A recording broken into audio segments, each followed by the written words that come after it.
ସରା ଆଦିବାସୀ ଭାଇ ଭଉଣୀମାନେ ସରା ଆବ୍ ଡୁର୍ ପାରଳାଖେମୁଣ୍ଡି ସଦର ମହକୁମା ଷ୍ଟାଡିୟମଠାରେ ମା ଆଡମ୍ବରରେ ପାଳନ କରିଛନ୍ତି।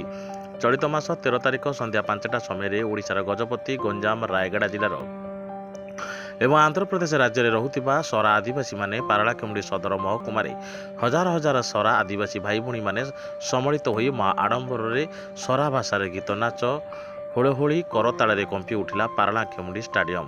ସରା ସମ୍ପ୍ରଦାୟ ଲୋକଙ୍କ ପାଇଁ ସରା ଆବ୍ ଡୁର୍ ଉତ୍ସବ ପାଳନ କରିବା ଏକ ମହତ୍ତ୍ୱପୂର୍ଣ୍ଣ କାରଣ।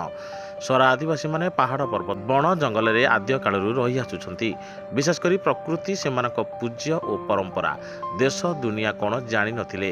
ସବୁବେଳେ ପାହାଡ଼ରେ ରହି ପୋଡ଼ ଚାଷ ଉପରେ ନିର୍ଭର ସେମାନଙ୍କର ଜୀବିକା। କିନ୍ତୁ ବର୍ତ୍ତମାନ ପିଢ଼ି କିଛି ଶିକ୍ଷା ଦୀକ୍ଷା ଅର୍ଜନ କରି ସରକାରୀ କାର୍ଯ୍ୟରେ ନିୟୋଜିତ ହୋଇଛନ୍ତି। ବର୍ତ୍ତମାନ ସେମାନଙ୍କର ପିଢ଼ି ଯେଉଁ ଅଛନ୍ତି, ନିଜର ମାତୃ ସରା ଭାଷା ଭୁଲି ଯାଇଛନ୍ତି।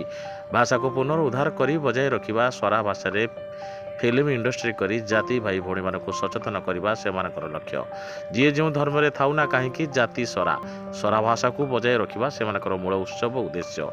ଆଇନଜୀବୀ ମଜେଶ ଦଳବେହେରା ଉତ୍ସବର ମୁଖ୍ୟ ଆୟୋଜକ ହୋଇଥିବା ବେଳେ ଇଷ୍ଟିଫାନ ରୋହିତ ଉତ୍ସବର ସଙ୍ଗୀତ ପରିଚାଳକ, ଥିଓପିଲ୍ ଗୋମାଙ୍ଗ ନୃତ୍ୟ ପରିଚାଳକ, ଆବ୍ରାହାମ ଗୋମାଙ୍ଗ, ସୁନିଏଲ ଗୋମାଙ୍ଗ, ଜୋନାସ ରାଇକା, ଆୟୁବ ରୋହିତ ପ୍ରମୁଖ ସଂସ୍କୃତି ନୃତ୍ୟ ଉତ୍ସାହ ପ୍ରଦାନ କରିଥିଲେ। ପାରଳାଖେମୁଣ୍ଡି ମୋହନା ନିର୍ବାଚନ ମଣ୍ଡଳୀର ବିଧାୟକ କାର୍ଯ୍ୟକ୍ରମକୁ ସହଯୋଗ କରିଥିଲେ। ସମାଜସେବୀ ମଜେଶ ଦଳବେହେରା କାର୍ଯ୍ୟକ୍ରମ ସୂଚନା ଦେଇଛନ୍ତି। ଗଜପତି ଜିଲ୍ଲା ମୋହନା ବ୍ଲକରୁ ମଜେଶ ରୋହିତଙ୍କ ରିପୋର୍ଟ, ସାଇ ସତ୍ୟ ନ୍ୟୁଜ୍।